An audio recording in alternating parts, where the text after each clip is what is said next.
Okay, Rushu, where are we going to? Doctor है। So आज हम लोग जा रहे हैं डॉक्टर के पास। रुशेद का अपॉइंटमेंट है, तो यहाँ पे आपको आज बताते हैं कि डॉक्टर के अपॉइंटमेंट का प्रोसेस क्या होता है और कैसे जाते हैं, क्या होता है। अभी हम लोग थोड़ी देर में निकल करके आपको समझाते हैं। जी। अब यहाँ पे हम लोग पहुँच गए हैं, देखिए अपने जीपी के पास। ये अभी इसके अंदर जाएंगे, इसके अंदर फिल्मिंग मना है, तो उसके बाद बताते हैं कि क्या होता है। What happened at the doctor's? I didn't get hurt. You didn't get hurt? No. Good. I get hurt when blood comes out. When blood comes out? Yeah, when I fall down. When you fall down, yes. And they cry. Yeah. Alright, so doctor के साथ appointment हो गया हमारा complete, और रुशेद को दिखाना था तो वो हो गया। यहाँ पे मैं आप जो बात बताने वाला था वो ये कि यहाँ पे प्राइवेट हेल्थ केयर बहुत कम है, बिल्कुल ना के बराबर है। जितना भी हेल्थ केयर पूरा सिस्टम है वो सरकारी है और वो फ्री है। मतलब हमारे फैमिली डॉक्टर्स हैं, जिस डॉक्टर के पास हम लोग गए थे, उस फैमिली डॉक्टर के पास वही हमारे फैमिली डॉक्टर रहे हैं पिछले 17-18 साल से, जब से मैंने बर्मिंघम शिफ्ट किया था।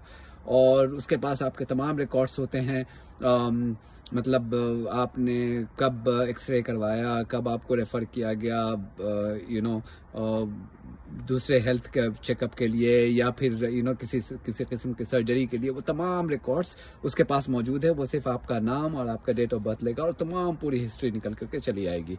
और हर सुबह 8:30 बजे आपको फ़ोन करना पड़ेगा अगर आपको अपॉइंटमेंट लेनी है, और फिर अपॉइंटमेंट आपको मिल जाएगी और आप चले जाइए चेकअप कराने के लिए। अगर कोई डॉक्टर आपको दवा लिखता है तो उस दवा के लिए आपको पेमेंट करना होता है, उसको प्रिस्क्रिप्शन फ़ी कहते हैं। एक दवा की जो प्रिस्क्रिप्शन फ़ी है वो है 10 पाउंड के आसपास है, तकरीबन 9 पाउंड समथिंग है, तो 10 पाउंड समझ लीजिए, 1000 रुपया।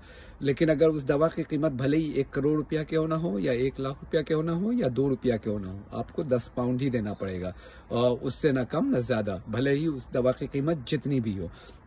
और अगर डॉक्टर ने उसको लगा कि आपको हॉस्पिटल रेफ़र किया जाना है किसी चेकअप के लिए या सर्जरी के लिए, तो हॉस्पिटल के तमाम इलाज और जो भी दवा वहाँ पे आपको लगेगा वो सब फ्री है।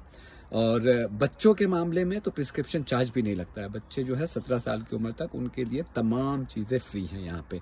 और इसलिए फ्री है कि यहाँ पे 2 होता है कंपोनेंट होता है टैक्स का। एक तो हम टैक्स देते हैं जो बहुत हायर टैक्स होता है, अगर आप हायर टैक्स इनकम में है तो 50% तक आपको टैक्स देना पड़ता है।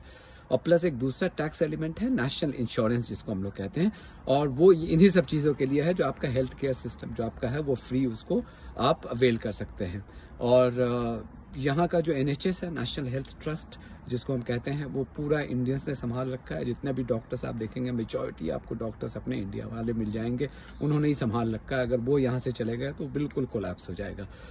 तो ये एक बेनिफिट है यहाँ का। एक तो NHS जो हेल्थ केयर सिस्टम एक फ्री वो है, और बहुत ही हाई क्वालिटी के हैं, दुनिया के बेस्ट डॉक्टर्स आपका इलाज करते हैं फ्री में। और दूसरा एजुकेशन तो फ्री है ही है, जो up to the age of 17 तमाम चीज़ें फ्री हैं। अच्छे स्कूल जो भी आपको है जो आप चूज़ कर लें जहाँ पे आपको मिल जाए, और वो तमाम चीज़ें फ्री हैं ये। तो ये 2 चीज़ें हैं। हालांकि चीज़ें पहले जैसे अब रही नहीं, करप्ट होती जा रही हैं, लेकिन अब तक भी ये जो हेल्थ सिस्टम ये अभी भी थोड़ा सा उसने अपनी इज्जत बनाए रखी है। और एजुकेशन सिस्टम भी ठीक ठाक। एजुकेशन सिस्टम पे फिर कभी बात करेंगे। ये जो हेल्थ सिस्टम पे है, ये सोचा कि आपको ये जानकारी देनी चाहिए थी। आई होप कि you enjoy this information. Thank you very much.